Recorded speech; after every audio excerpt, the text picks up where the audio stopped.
एक तरफ पश्चिम एशिया का सबसे संवेदनशील देश, तो वहीं दूसरी तरफ एशिया की टेक्नोलॉजी सुपर पावर। एक तरफ प्रधानमंत्री नरेंद्र मोदी की इजरायल यात्रा, तो दूसरी तरफ उत्तर प्रदेश के मुख्यमंत्री योगी आदित्यनाथ की सिंगापुर और जापान यात्रा। लेकिन क्या ये सिर्फ शिष्टाचार मुलाकातें हैं इन दोनों बड़े नेताओं की, या फिर इसके पीछे कोई बड़ा कूटनीतिक और आर्थिक गेम प्लान है? नमस्कार, मैं हूं यतेंद्र शर्मा और कड़क की बदकही में मैं आपको बताऊंगा या समझने की कोशिश करेंगे कि डिप्लोमेसी से डिफेंस, टेक्नोलॉजी से निवेश और ग्लोबल पॉलिटिक्स से लोकल इकोनॉमी की तरफ। आखिर इन दो दौरों में, जो दो बड़े नेताओं के दौरे हैं भारत के लिए क्या बड़ा दांव खेला जा रहा है? भारत और इजरायल के रिश्ते पिछले कुछ वर्षों में काफी मजबूत हुए हैं। 2017 में जब प्रधानमंत्री के तौर पर नरेंद्र मोदी इजरायल गए थे, तो किसी भी भारतीय प्रधानमंत्री की पहली स्वतंत्र यात्रा थी और उस यात्रा में डिफेंस और सिक्योरिटी यानी कि drone technology, missile system, border management, यानी कि इजरायल भारत का बड़ा रक्षा साझेदार है और मेक इन इंडिया के तहत संयुक्त उत्पादन पर भी जोर दिया गया। बात अगर इससे इतर करें एग्रीकल्चर और वाटर टेक्नोलॉजी की, तो इजरायल के बारे में मैं आपको बताता हूँ, इजरायल रेगिस्तान में खेती करने की टेक्नोलॉजी के लिए भी जाना जाता है। ड्रिप इरिगेशन मॉडल है वो भारत के कई राज्यों में लागू भी हो चुका है, यानी कि वहां से टेक्नोलॉजी आई थी। संबंध भारत और इजरायल के किस तरह से है कि कोई भी सेक्टर उसमें अछूता नहीं है। किस तरह से दोनों की साझेदारी साफ तौर पर पूरी दुनिया को दिखाई देती है।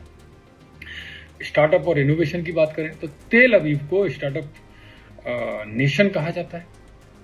Bharat Israel innovation fund technology और साइबर सिक्योरिटी में नई संभावनाएं तलाश रहा है और खोल भी रहा है। उसके लिए काफी सारे इस सेक्टर में मार्केट काफी ओपन होता जा रहा है। यानी कि संदेश साफ है कि यह यात्रा सिर्फ कूटनीति नहीं बल्कि हाईटेक साझेदारी का विस्तार है। और अब बात जापान की।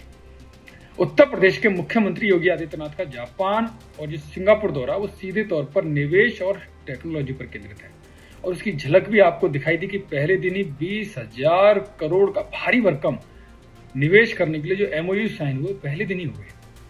तो भारत और जापान के रिश्ते की मैं बात करूं तो ये लंबे समय से मजबूत हैं। भारत और जापान का रिश्ता जो है, अगर इंफ्रास्ट्रक्चर और बुलेट ट्रेन की बात करें तो मुंबई अहमदाबाद जो बुलेट ट्रेन प्रोजेक्ट है उसमें जापान की बड़ी भूमिका है। अब उत्तर प्रदेश इंडस्ट्रियल कॉरिडोर और मैन्युफैक्चरिंग हब के लिए जापानी कंपनियों को आमंत्रित कर रहा है मुख्यमंत्री योगी आदित्यनाथ के नेतृत्व में। डिफेंस और टेक्नोलॉजी यानी कि इंडो पैसिफिक रणनीति में भारत जापान की जो साझेदारी है वो बेहद अहम है। यूपी में निवेश, देखिए कोई निवेश को लेकर ही तो ये दौरा है। तो इलेक्ट्रॉनिक्स मैन्युफैक्चरिंग, ऑटोमोबाइल सेक्टर और ग्रीन एनर्जी, यानी कि योगी सरकार का जो फोकस है वो लोकल टू ग्लोबल है। यह दौरा सिर्फ राज्य स्तरीय नहीं है बल्कि भारत जापान रणनीतिक साझेदारी का विस्तार है। आज दुनिया, आप पूरे दुनिया को अगर देखेंगे तो पूरी दुनिया आज दो ध्रुवों में बटी हुई दिखाई दे रही है। एक तरफ पश्चिमी देश हैं तो दूसरी तरफ चीन का बढ़ता हुआ प्रभाव दिखाई दे रहा है। तो ऐसे में भारत की नीति क्या है? मल्टी अलाइनमेंट, इजराइल के साथ डिफेंस, जापान के साथ इंडो पैसिफिक रणनीति, खाड़ी देशों से ऊर्जा और अमेरिका और यूरोप से टेक्नोलॉजी। यानी कि भारत एक बेहद संतुलित, यानी कि संतुलन की राजनीति करता हुआ दिखाई दे रहा है। यानी कि संतुलन की राजनीति भारत खेल रहा है। तो साफ है कि इजराइल में मोदी की मौजूदगी रणनीतिक सुरक्षा और टेक्नोलॉजी के लिए अहम है, तो वहीं जापान में योगी का फोकस निवेश, उद्योग और रोजगार पर है। दो अलग मंच हैं तो दो अलग किरदार भी हैं, लेकिन लक्ष्य एक है, भारत को ग्लोबल पावर बनाना। डिप्लोमेसी अब सिर्फ हाथ मिलाने तक सीमित नहीं है। केवल हाथ मिला लिया और काम हो गया, फोटो खिंच गई, तस्वीरें खिंचा ली, अब वो वहां तक सीमित नहीं रह गई। डिप्लोमेसी टेक्नोलॉजी, निवेश और रणनीतिक साझेदारी का हिस्सा बन चुकी है। इजराइल में प्रधानमंत्री नरेंद्र मोदी और जापान में मुख्यमंत्री योगी आदित्यनाथ, ये दोनों अपने अपने मोर्चे पर भारत की ताकत बढ़ाने की कोशिश में है। और ताकत कैसे बढ़ेगी आप देख ही सकते हैं कि दोनों ने किस तरह से मोर्चा संभाल रखा है।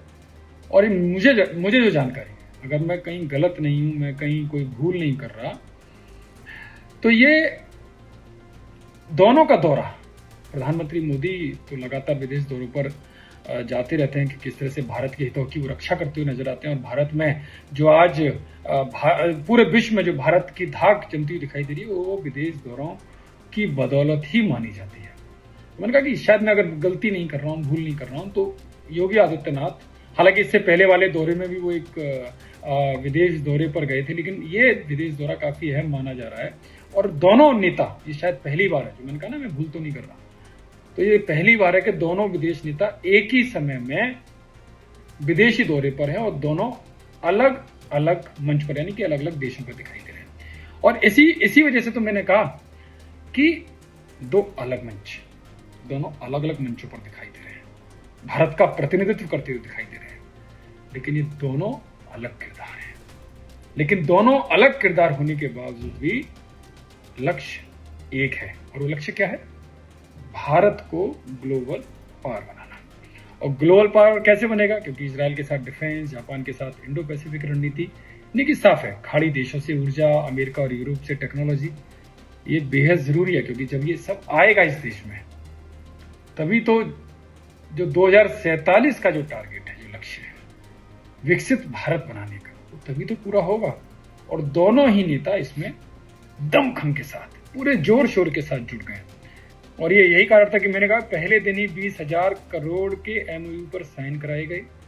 और हालांकि भारत की धमक भी एक मैं आपको दिखाता हूं, क्योंकि अभी जो खबर आई इजराइल से, जो प्रधानमंत्री मोदी दौरे पर गए, 2 दिन के दौरे पर वो रहेंगे, तो वो वहां की संसद को भी संबोधित करेंगे। तो ऐसे में जो विपक्षी दल है इजराइल का, तो उसने धमकी दी है कि वो बहिष्कार करेगा।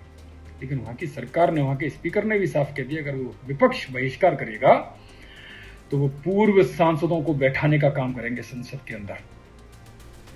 इस बात को आप भली भांति समझ लीजिए, ये भारत की धमक दिखाती है, भारत के नेता की अहमियत बताती है कि विपक्ष अगर अपनी रणनीति पर, विपक्ष अपनी जिद पर अड़ा रहता है तो उसका भी तरीका है, लेकिन भारत का जो सम्मान है, जो महत्व है, वो किसी भी हालत में कम नहीं होने दिया जाएगा। और यही कारण, यही दिखाता है कि भारत आज कोई भी दुनिया में भारत को इग्नोर नहीं कर सकता, क्योंकि जो उसके नेता हैं वो काफी मजबूत है, मजबूत इरादे वाले हैं, और इस देश को आगे ले जाने का काम वो कर रहे हैं। तो ऐसे में अब सवाल आपसे यही है कि क्या ये दौरा भारत की अर्थव्यवस्था और सुरक्षा को नई ऊंचाई देगा? तो कड़क की बतकही में, जो कड़क बतकही हमारी, उसमें आप जरूर अपने कमेंट देना। फिलहाल इस वीडियो में इतना ही, कड़क की बतकही में इतना ही। आगे भी हमारी बतकही नए नए इश्यूज पर, नए नए मुद्दों पर जारी रहेगी।